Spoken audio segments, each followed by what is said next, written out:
Hi, today we're going to talk about Flipgrid. It looks like this, flipgrid.com or info.flipgrid.com, you can see right up there. And for our purposes, we're going to use the educator sign-in.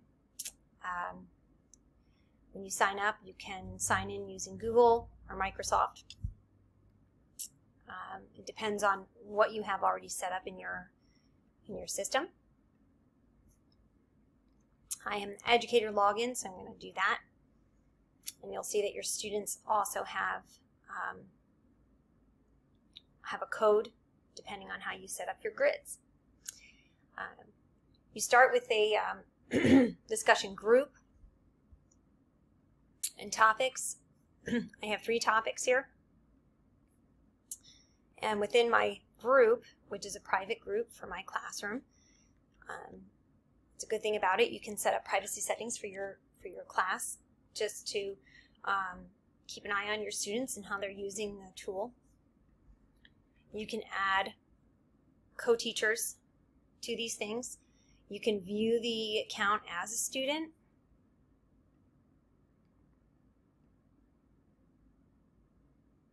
This is what it looks like to the student. And they see that there's 3 topics and that there's 2 video responses. This one doesn't have a video response because I just did it. So it's asking the students, what did you do this summer? And share 3 things that you did this summer. And examples are listed right down here. Now that's provided that your students can actually read. You can view the 3 topics. This is the first one that I created. Similar to what's in your backpack, sharing 5 things about who you are. And I also gave them some examples. And what I did in an effort to make those examples a little bit more clear is I shared my own video response. Hi, this is Mrs. McCormick, and we're going to do a video response for Take 5. So tell me 5 things that are special to you that you'd like to share with me or your classmates. And the first thing I'm going to start with is, my name is Shari, and my favorite color is teal. And this is a bag that someone gave to me that has my name on it. I didn't know it's backwards, but that's okay. And my next favorite thing that I like to do is I like to read. And this is one of my favorite books, Hope for the Flowers, about 2 little caterpillars named Stripe and Yellow who become butterflies. And then I have this wonderful butterfly mobile that someone gave to me for my birthday. And I really love to drink coffee. And I love to drink it out of the mug that has my initial on it, S for Sherry. And another thing that I love to do is I love to exercise and I love to do yoga. And that's an easy pose that you can hold and it gives you brain power. Breathe. So share with me 5 things that are special to you and share with your classmates. Okay, so that's my video response. So my students will be able to go up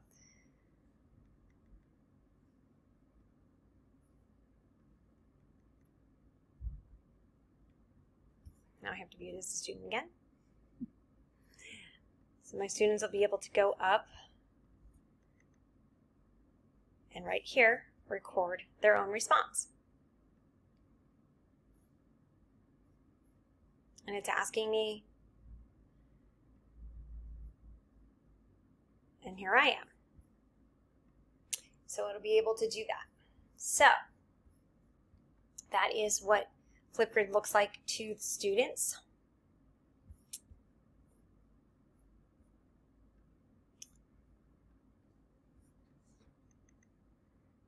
Now this last one that I did that I created, what did you do this summer?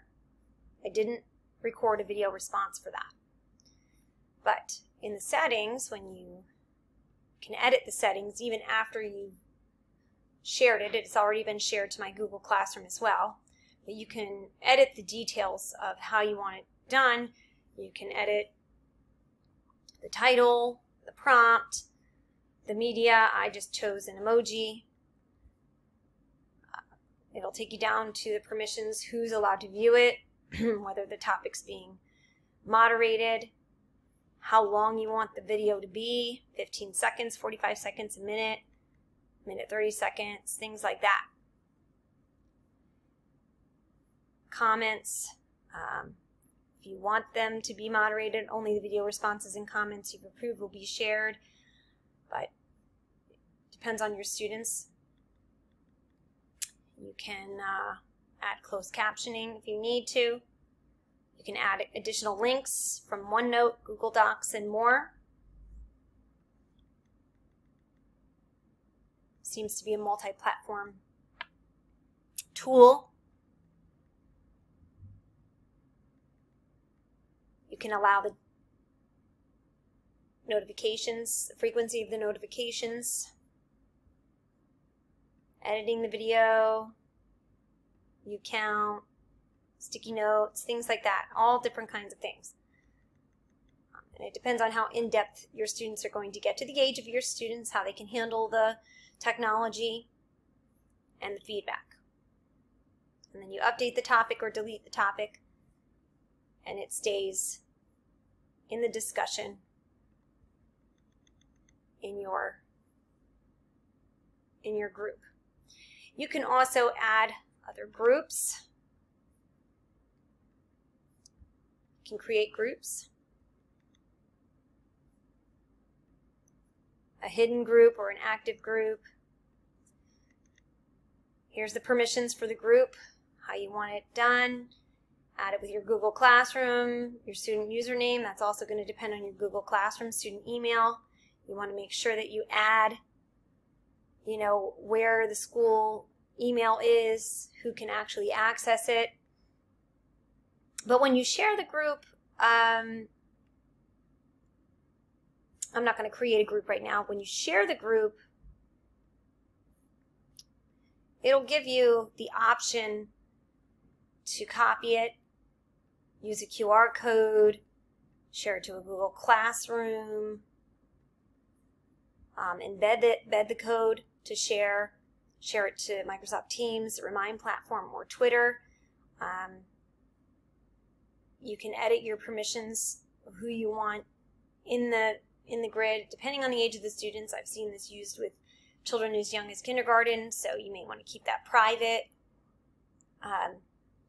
Even if they're in kindergarten, most likely they're getting help from some adult other than you, so parents are going to have access to it. So it's definitely, there is a way to keep it private or within that group, or just your parents and your students. So that's a little bit about Flipgrid. You can play with it, you can edit it, you can share on multiple different platforms and see how your students respond to it. And it can also be shared on other platforms that I'll share in another video.